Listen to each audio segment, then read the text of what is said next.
Bugün 18 iyun milli qəhrəman İbrahimov Mübariz Ağaçərimiz oğlunun şəhid olduğu gündür. Bilirsiniz ki,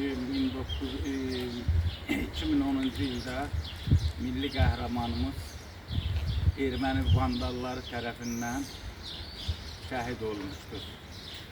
Yani tək başına postu keçərək erməninin, yani o erməni vandallarının 150'den yukarı əskər və zabitlərini məhv etmiştir.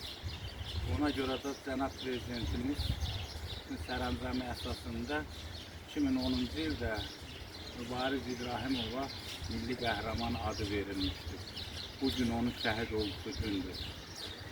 Allah rəhmət eləsin, məkanı cənnət olsun. O cümlədən bütün şəhidlərimizi Allah rəhmət eləsin.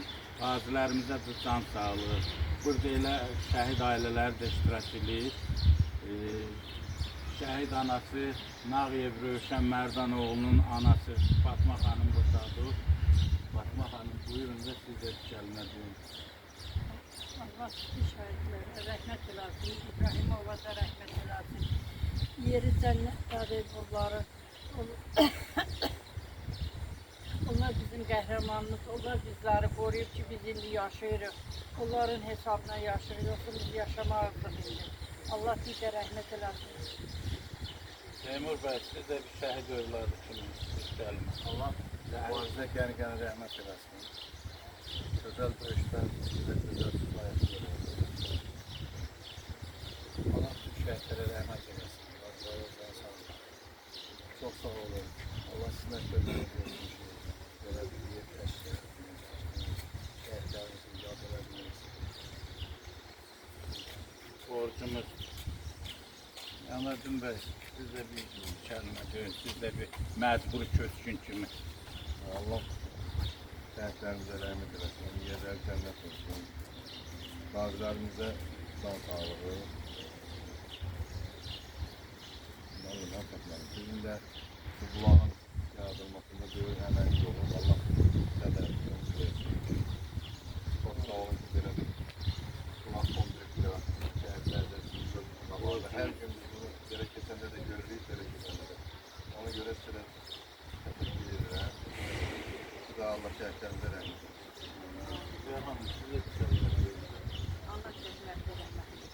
Allah bizə canı sağ eləsin. Allah şəhidlərimizə rəhmət etsin. Amin bəy. Allah şəhidlərimizə rəhmət etsin. Siz də bir kəlmə deyin. Allah yine bütün şəhidlərimizi rəhmət eləsin.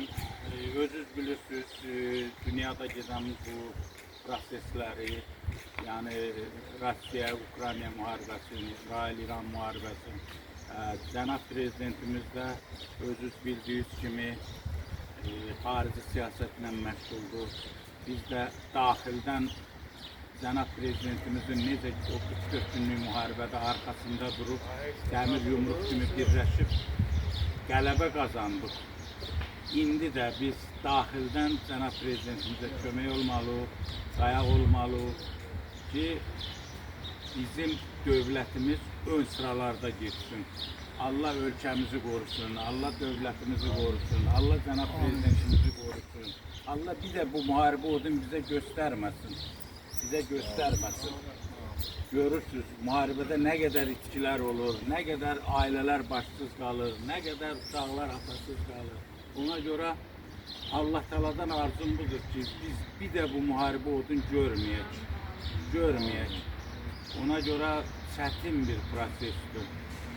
Allah bizim sərhədlərimizi qoruyan, dövlətimizin ərazi bütövlüyünü qoruyan ordumuza, əskərlərimizə, zabitlərimizə də Allah kömək olsun. Allah onları yağı düşmən gülləsindən qorusun. Allah bu cəmiyyətə də sağlam şuur, sağlam ruh versin ki, həmişə sağlam olaq, can sağlığı olsun. Can sağlığı olan yerdə hər şey yaxşı olur.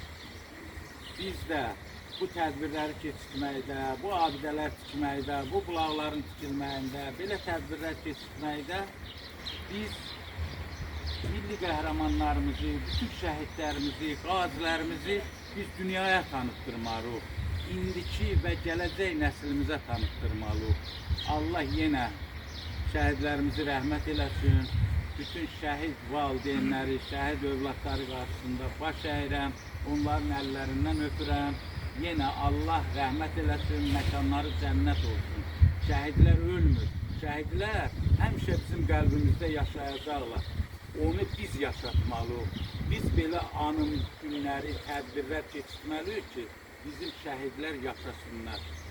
Sağ olun, sizin də hər birinizə minnətdaram. Tədbirdə iştirak etdiyinizə görə məkanları cənnət olsun. Çox sağ olun, hər birinizə minnətdaram. Çok sağ ol, var ol. Allah senin de köməyini olsun. Allah rəhmət